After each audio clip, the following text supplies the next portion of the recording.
The current 4Runner is often labeled a relic of the past, and while its approach may be dated, this thing's attributes and overall personality make this as relevant as it ever was.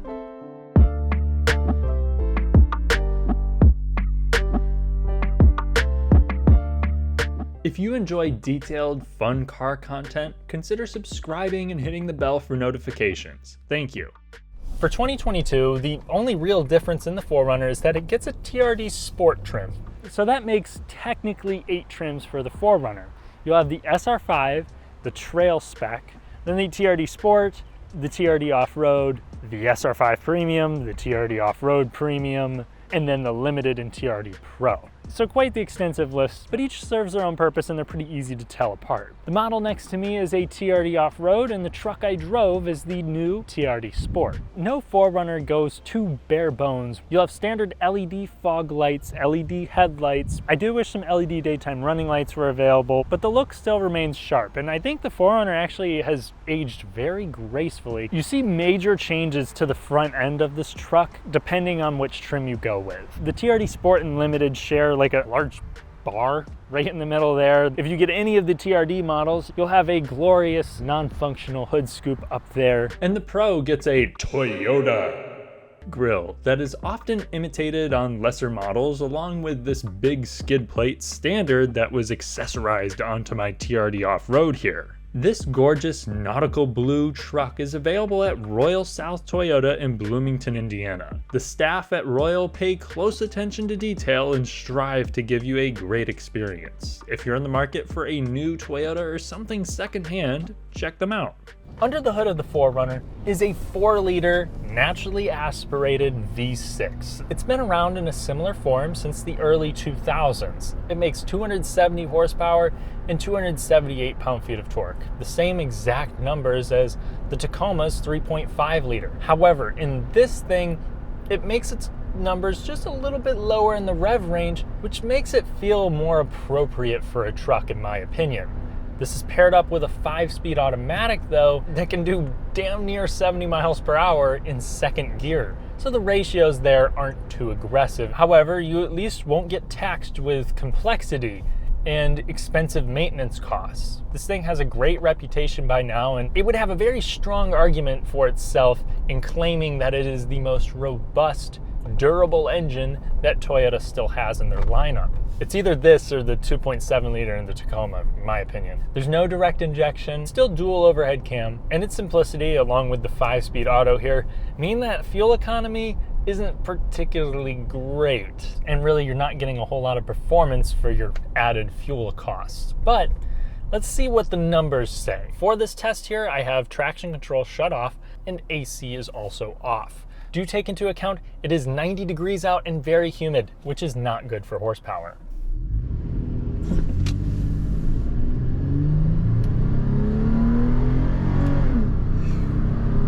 First gear is a little bit more aggressive than I thought, but second gear, I mean, we just almost did 70. The overall thrust there really dates this thing.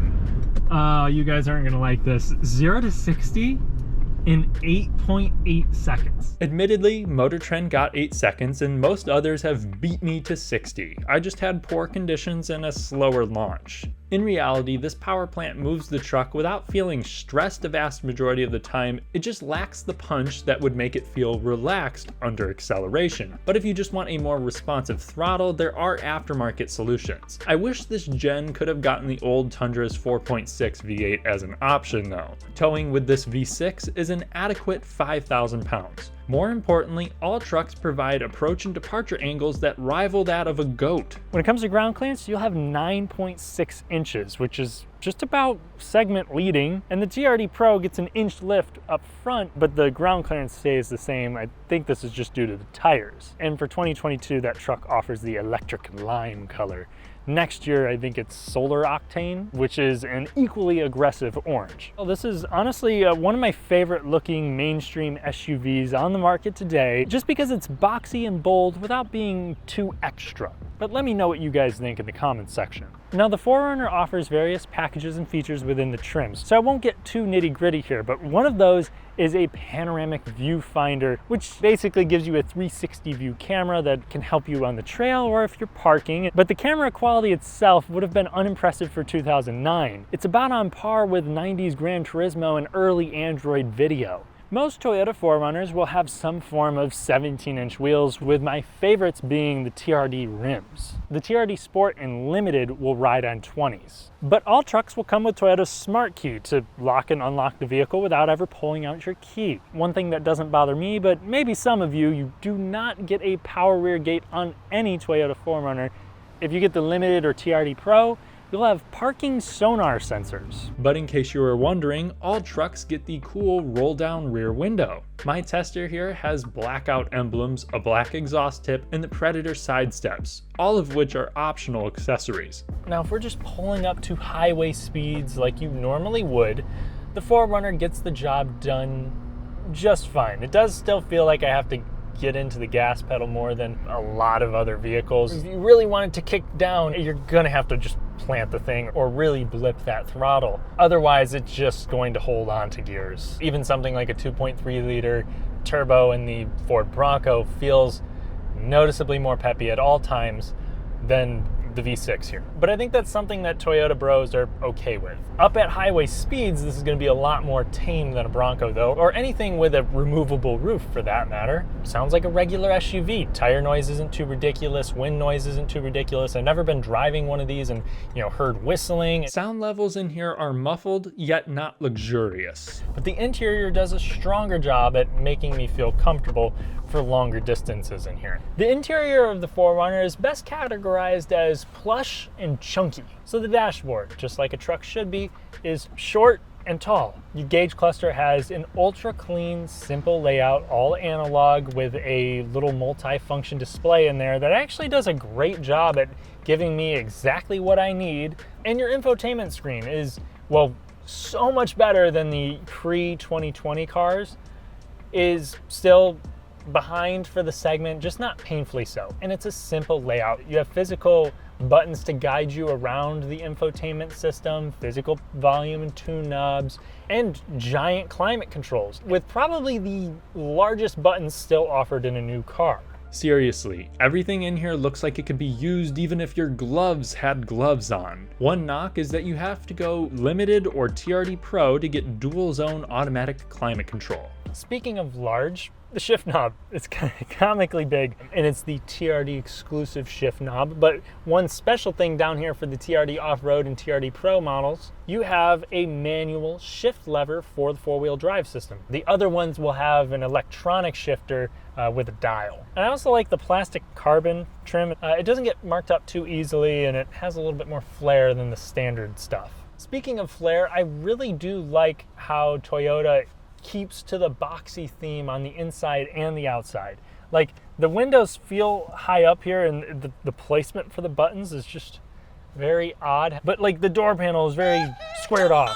It's like every trim piece is dedicated to this feel, but it never compromises your comfort in doing this. In fact, I think it helps it out because I have plenty of space in here. And while, yeah, the dashboard and a lot of these materials in here won't exactly remind you of a Lexus, where you actually come into contact with, like the steering wheel is a soft leather, center console is soft, where your knee will actually rest here is also very padded, as is the door itself. And it helps this thing justify its, in many cases, $45,000 plus price tag. And that's another thing. The materials in here don't feel expensive, but the build quality does. I've been in several of these with a lot of miles, and they hold up pretty well. Nothing creaks and rattles in here. And when you have to move something, it moves with purpose, even down to just the plastic glove compartment and the big chunky gated shifter and the four-wheel drive lever. Hell, you even have a pedal e-brake, and that solid feel is going to have to make up for, well, the lack of features. You do have heated seats if you go SR5 Premium and up, but in most cases then you're flirting with $43,000, $45,000. You can get the JBL sound system, but you're gonna have to step up to the Limited or TRD Pro. Everything else will just get an 8-speaker setup that actually works really well. Ventilated seats will only come on the limited. There's no wireless charger. Wireless Apple CarPlay and Android Auto, nowhere to be found. No panoramic sunroof. There's no heads-up display or virtual cockpit. However, I can also see the argument that convenience features aren't really the highest priority for someone buying a Toyota 4Runner. They're going to appreciate things like the standard lumbar adjustment. You can really find a comfortable seating position in here. Or the soft text, so long as you go with the TRD Sport and Up, which is a great durable material. Making for some pretty cozy seats without much bolstering too, so a wide variety of people can be comfortable in here. My biggest knock on ergonomics only applies if you're a bit tall. You do have this giant tilt and telescoping wheel, but it doesn't come out all that far. So the ergonomics here are good, but if you're over 6 foot, it becomes less good. But at my height, this isn't something that would keep me from buying this. With the front seat set up in a comfortable yet not excessive position for myself, I have enough legroom here, just barely, and enough headroom as well. There's a nice little indent in the roof to help with that. And once again, you have really soft seats. They actually sit up high enough off the ground where I have acceptable support, and every 4Runner will have rear vents back here with USB ports. But heated rear seats are unavailable. While the unibody SUVs of similar size may have a more open and airy back seat, the 4Runner's is more than usable. And if you want even more comfort, you can recline. You can get a third row. Those models will actually have the ability to slide the second row fore and aft. But the third row there is a little compromised, mainly because, again, we have a frame underneath, so the seat basically has to sit on the cargo floor, so thigh support in those is virtually non-existent. And for that reason, it's something that would work best for kids or if you were desperate. Plus, if I must add, the interior storage is pretty good for the 4Runner. The cargo area of the 4Runner is absolutely massive, and mainly because it's just such a tall truck, and without a third row here and the spare mounted underneath, there's just nothing really eating into it. And Toyota does a great job of, giving you these cubbies here so you get the most for each cubic foot. Plus, Toyota employs a dual fold kind of back seat that allows for a very flat cargo area in a vehicle that is very move-worthy. Plus, all trucks will come with a 40-20-40 split rear seat and 400-watt wall outlet back here. So if you're worried that the 4Runner, sunscreen in the eyes. Sunscreen in the eyes. So rest assured, you won't have to compromise on practicality if you go with the 4Runner. Just a couple other things. Now on rougher pavement, I have driven this on much worse roads than this.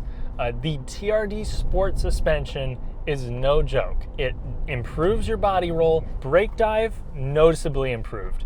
And the system actually uses something called X-REAS, and it basically connects the suspension diagonally. It acts as a sort of adaptive dampening, and the good thing is on rough pavement, it's not jarring in any way, and it really loses the bounciness that you get in the regular 4Runner. Something that my dad actually had purchased, a 2019 4Runner, and I reviewed that a while back, and that had a lot of dive and body roll, still manageable. People that are buying a truck are okay with it, but he actually changed it for a King's off-road racing suspension to give it better control, and that it was a noticeable night and day improvement with that. But here with our stock TRD Sport, you can go around corners that are not super well paved, and the suspension keeps everything together. I mean, as well as you would get for an old school truck. Nothing throughout the road damages your spine, and any 4Runner really, but you still do feel those imperfections. It doesn't ride like a luxury truck or even the new Toyota Tundra. Even with the X-REAS suspension's increased poise, that system comes standard with the Limited and TRD Sport, but also has a history of leaks that I'll get into later.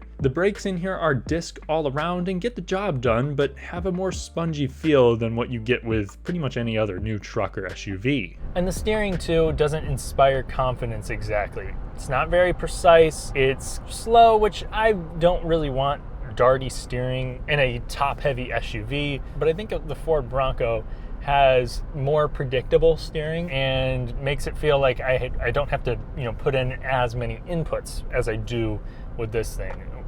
this is kind of like a middle ground between something like the Wrangler that still has recirculating ball steering and solid front suspension. This does at least have independent front. And when it comes to off-road capabilities, the 4Runner actually won't have four-wheel drive standard. You will have to step up to the TRD Off-Road or Pro to get it standard. Surprisingly, the Limited is the only 4Runner to offer a full-time four-wheel drive system that utilizes a lockable Torsen limited slip center differential, something that does not cost you at the pump according to the EPA. The 4Runner comes standard with rear-wheel drive, but all 2x4 get Toyota's Auto LSD, which tries to mimic a limited slip differential to help keep you from getting stuck. But you'll still have a front skid plate on all 4Runners. If you get four-wheel drive, you'll have A-Track standard to help torque transfer from side to side in off-road scenarios, something that you'll only get with the off-road trims in the Tacoma. If you go with a TRD off-road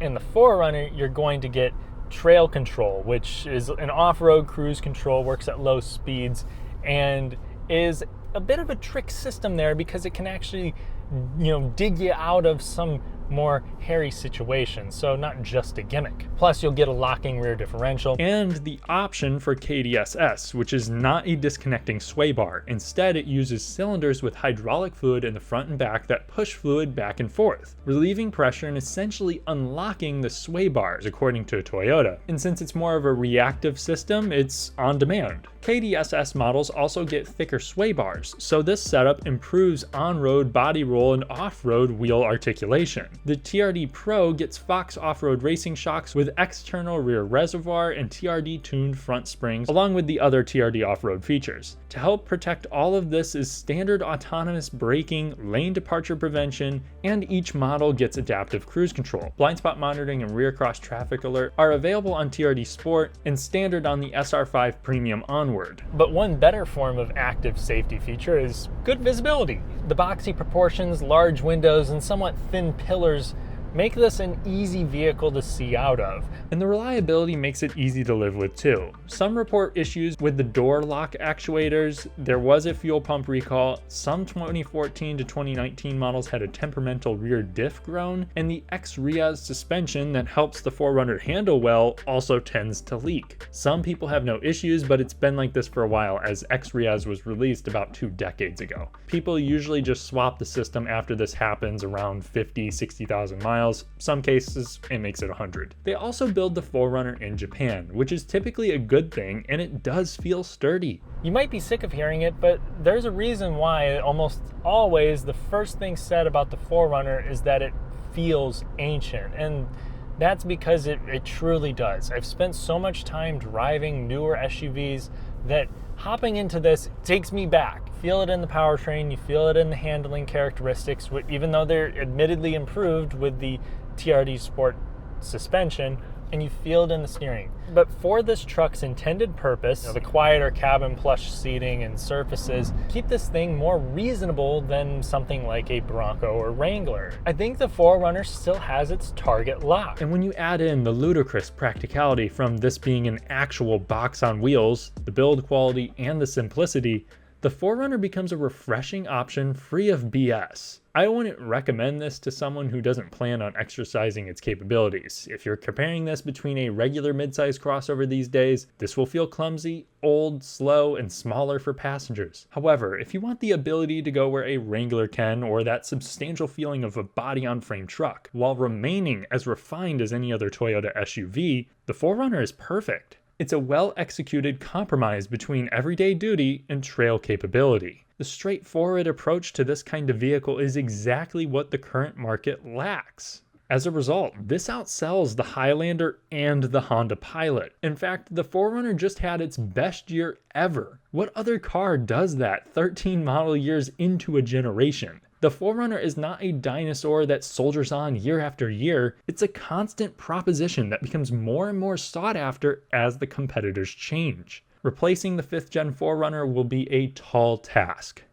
Thanks for watching. Please leave a like if you enjoyed the video to help me with the ever elusive YouTube algorithm. Subscribe and hit the bell if you want to see more. I'll catch you in the next one.